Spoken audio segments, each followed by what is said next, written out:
Good morning, students. We have completed the 2 units of the chapter Bringing Up Curry.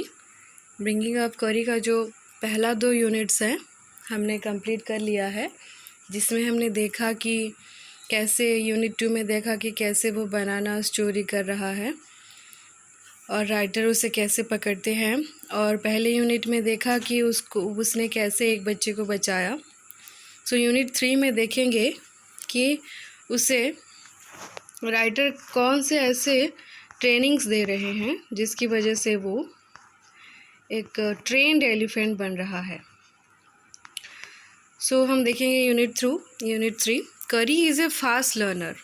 Fast मतलब जो बहुत जल्दी सीखता है उसे फास्ट बोला जाता है। He masters all signals and sounds he is taught. वो सारे सिग्नल्स और साउंड्स सीख कर मास्टर बन जाता है। There is one lesson though that an elephant takes 5 years to learn. Curry is no exception. So एक ऐसा लेसन है जिसको एलिफेंट्स को सीखने के लिए कम से कम 5 years लग जाते हैं, और करी उसमें एक्सेप्शन नहीं था। करी भी उसको भी 5 साल लग गए उस ट्रेनिंग को सीखने के लिए। An elephant must be taught when to sit down, when to walk, when to go fast and when to go slow.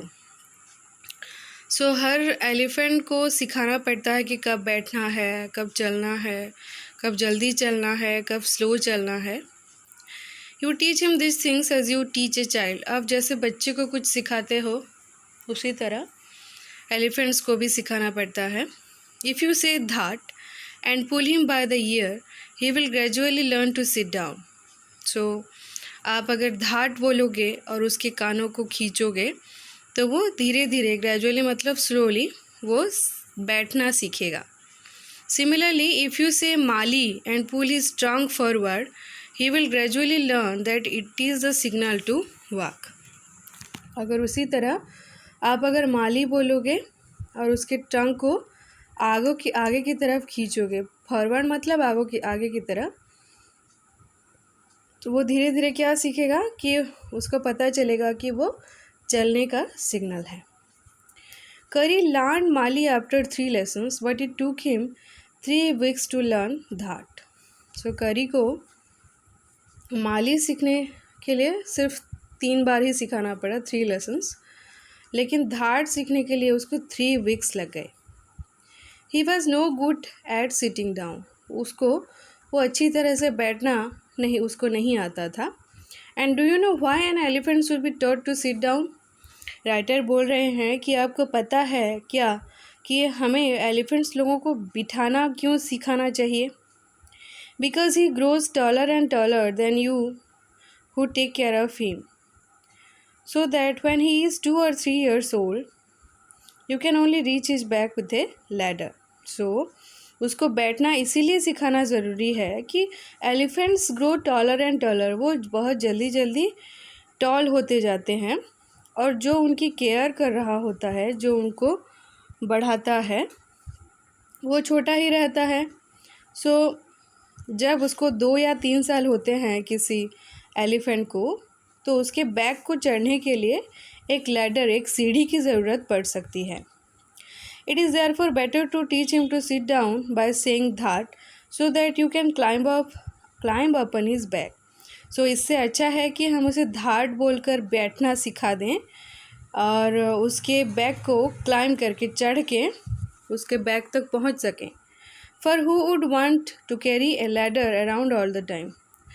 और कौन है ऐसा आदमी कि जो हर वक्त सीढ़ी पकड़ के बार बार घूमता रहे एक एलिफेंट के साथ। इससे अच्छा है कि हम उसे धाट बोलकर बैठने का सिग्नल सिखा दें। The most difficult thing to teach an elephant is a master call. तो सबसे डिफ़िकल्ट थिंग जो एक एलिफेंट को सिखाना होता है कि वो है एक मास्टर कॉल। मास्टर कॉल ही generally takes 5 years to learn it properly. उसे कम से कम 5 साल लग जाते हैं उसे सीखने के लिए प्रॉपरली, अच्छी तरीके से। The master call is a strange, hissing, howling sound as if a snake and a tiger were fighting each other and you have to make that kind of noise in his ear.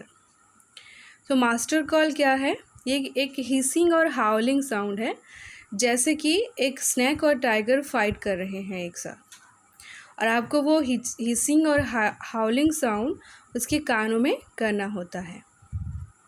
And do you know what you expect an elephant to do when you give him the master call?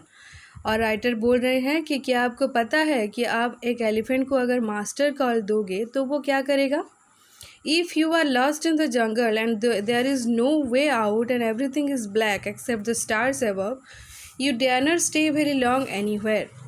So, if you are lost in the jungle, आप जंगल में गुम हो गए हो और कोई रास्ता नहीं दिख रहा है, वहाँ पर सिर्फ आपको स्टार्स ही दिख रहे हैं ऊपर, और आप में दम नहीं है, साहस नहीं है कि आप वहाँ पर कुछ देर रह सको जंगल में अकेले. The only thing to do then is to give the master call, and at once the elephant pulls down the tree in front of him with his tongue.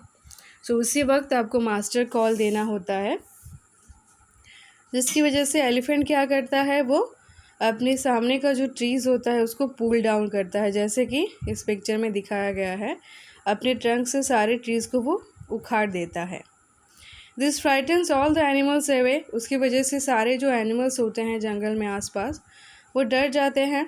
As a tree comes crashing down, monkeys wake from their sleep. So monkeys उठ जाते हैं. Crashing मतलब जब पेड़ों को खींचा जाता है, पेड़ों को उखाड़ दिया जाता है, तब वो क्रैश करते हैं, बहुत ज़ोरों से आवाज़ करके गिरते हैं. उसकी वजह से मंकीज़ उठ जाते हैं अपने सोने से और एक ब्रांच से दूसरे ब्रांच तक दौड़ने लगते हैं, जैसे इस पिक्चर में हो रहा है. ये मास्टर करने के बाद एलिफेंट्स ऐसे करते हैं. You can see them in the moon light and you can almost see the stags running in all directions below. आप मून लाइट में देख सकते हो मंकीज़ को इधर उधर भागते हुए, और स्टैग्स भी भागते हैं सारे डायरेक्शंस में. स्टैग क्या होता है? मेल डियर होता है. You can hear the growl of the tiger in the distance. आप टाइगर की ग्रोलिंग भी सुन सकते हो मास्टर कॉल देने के बाद. Even he is frightened. Tiger भी मास्टर कॉल सुन के डर जाता है.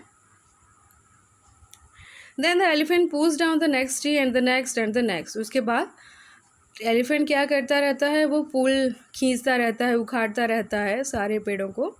Soon you will find that he has made a road right through the jungle straight to your house. आप उसी वक्त देखोगे कि उसने पेड़ों को उखाड़ कर जंगल में से आपके घर तक एक रास्ता बना लिया है.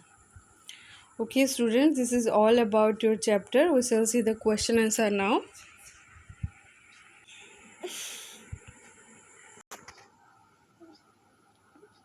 ओके, पहला क्वेश्चन था कि examine the illustration of Kari's pavilion on page 8 and say why it has build that way.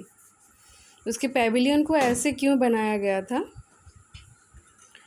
So that the elephant could move about freely inside the enclosure. उसको फ्रीली मूव करवाने के लिए ऐसा बनाया गया था. Did Kari enjoy his morning bath in the river. उसको morning bath करना वो एन्जॉय करता था क्या? Give a reason for your answer. Yes, करी बहुत ही एन्जॉय करता था.